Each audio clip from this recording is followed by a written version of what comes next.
BRS party working president KTR ఆయన మాట్లాడుతున్న దానికి ఆయన చేస్తున్న దానికి ఎక్కడో ఏదో తేడా కనిపిస్తుంది. అంటే మాట్లాడుతున్నంత గంభీరంగా ఆయన మానసిక పరిస్థితి కూడా ఉందా అనేది నాకైతే అనుమానంగా ఉంది.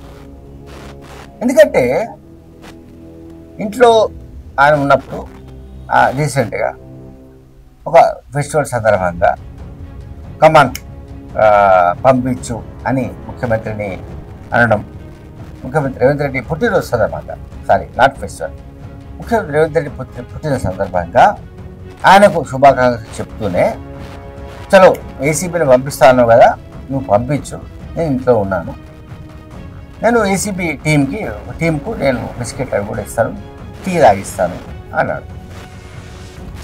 మరి ఇవన్నీ కూడా ట్వీట్లలో వచ్చే వ్యాఖ్యలు, ఎక్స్లో వచ్చే వ్యాఖ్యలు, లేదా పత్రికలో వచ్చే కామెంట్స్ ఒక యాంగిల్. బట్ ఆయన మరి ఢిల్లీకి ఎందుకు వెళ్ళినట్టు? ఇది క్రక్స్ ఆఫ్ ద ఇష్యూ.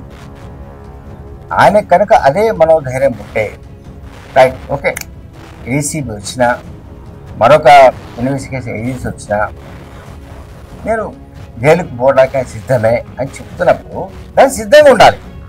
ఎవరు కాదన్నారు.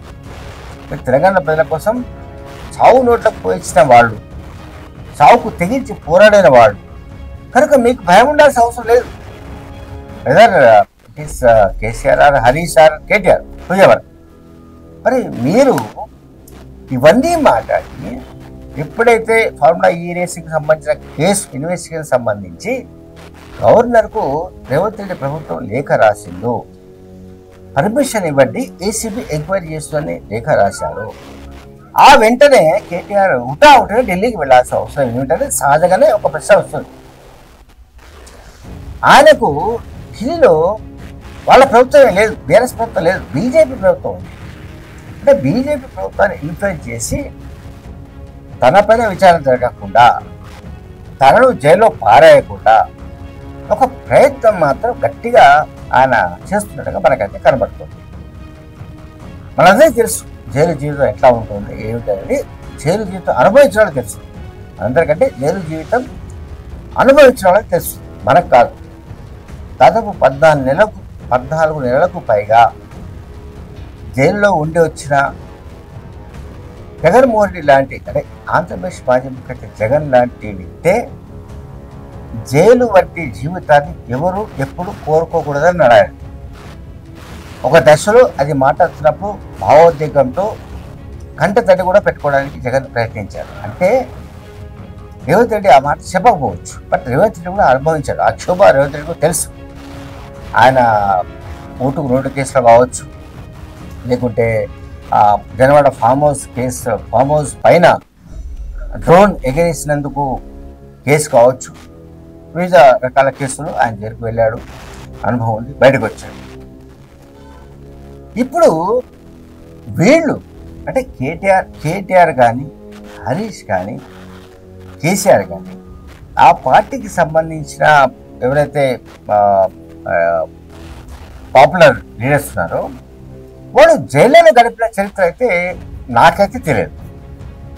మరి ఎవరు జైలుకి వెళ్ళారో, ఎంతకాలం గడిపారో, చెప్పకూడదు ఎంతమంది తిన్నారో, లేదా జైల్లో ఎన్ని అవస్థలు పడ్డారో ఏమిటో మనకు తెలియదు.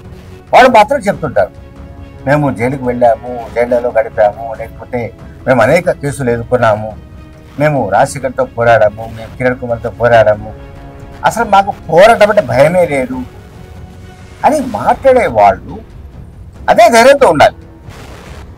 బట్ ఇక్కడ నేను చెప్తుంది అదే మాటలకు చేతలకు పొందడం లేదు.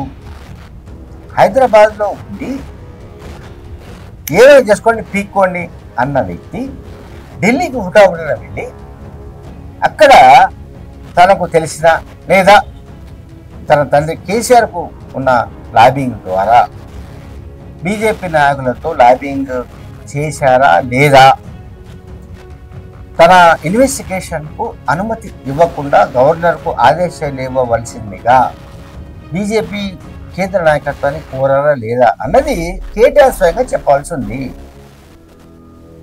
కాంగ్రెస్ పార్టీ నాయకులు, మంత్రులు చాలా మంది మాట్లాడుతున్నారు, కేటీఆర్ ఢిల్లీకి ఎందుకు పోయాడు ఏంటని అందరికీ తెలుసు అని చెప్తున్నారు.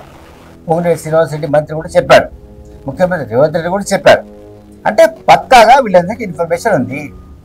గవర్నమెంట్లో లేని కేసీఆర్కు కేటీఆర్కు హరీష్కే మాకు ఇంత సమాచారం వస్తుంది, అంత సమాచారం వస్తుంది, ప్రజలకు తిరుగుబాటు వస్తుంది, రైతులు తిరగబడుతున్నారని ఇంత సమాచారం వస్తున్నప్పుడు కేటీఆర్ లాంటి వ్యక్తి ఒక నాయకుడు ఢిల్లీకి వెళ్ళి అక్కడ ఎవరిని కలుస్తున్నాడు, ఎవరిని కలవడానికి అపాయింట్మెంట్ తీసుకున్నాడు, ఎప్పుడు కలుస్తున్నాడు, ఒకవేళ కలిస్తే ఏం మాట్లాడాలనే సంగతి తెలుసుకోకుండా ఉండే మెకానిజం ఉంటుందని మనం అనుకోవడానికి లేదు.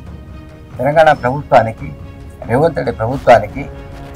రేవంత్ రెడ్డి ప్రభుత్వంలో అత్యంత కీలకంగా పనిచేస్తున్న intelligence director general Shivadhar Reddy లాంటి వాళ్ళకి తెలియకుండా ఉంటుందని మనం అనుకోవడానికి లేదు. ఖచ్చితంగా వీళ్ళందరికీ తెలుసు. అందువల్ల వాళ్ళంతా మాట్లాడుతున్నారు. కేటీఆర్ ఢిల్లీకి వెళ్ళి తాను అరెస్ట్ కాకుండా తప్పించుకోవడానికి ప్రయత్నిస్తున్నాడని వాళ్ళు ఆరోపిస్తున్నారు. నేను ఇంతమంది చెప్పా అని ఇక్కడ నన్ను అరెస్ట్ చేయండి, పీక్కోండి, లోపలికి వేసేయండి, నేను 2-3 నెలలు జైల్లో ఉన్నా పర్వాలేదు, బయటకు వచ్చి పాదయాత్ర చేస్తానని చెప్పిన వ్యక్తి ఢిల్లీకి వెళ్ళి తను అరెస్ట్ చేయకుండా ఆపడానికి ప్రయత్నించగలరు మహాప్రభు అని బీజేపీ నాయకులను ప్రసరం చేసుకోవడానికి, బీజేపీ నాయకులను వేడుకోవాల్సిన ఒక దుర్గతి, ఒక బలహీనత, ఒక నిస్సహాయత, అటువంటి దుస్థితి కేసీఆర్కు, ఆయన కొడుకు కేటీఆర్కి ఎందుకు వచ్చింది అన్నది నా ప్రశ్న. Subscribe us and press the bell icon for more interesting updates.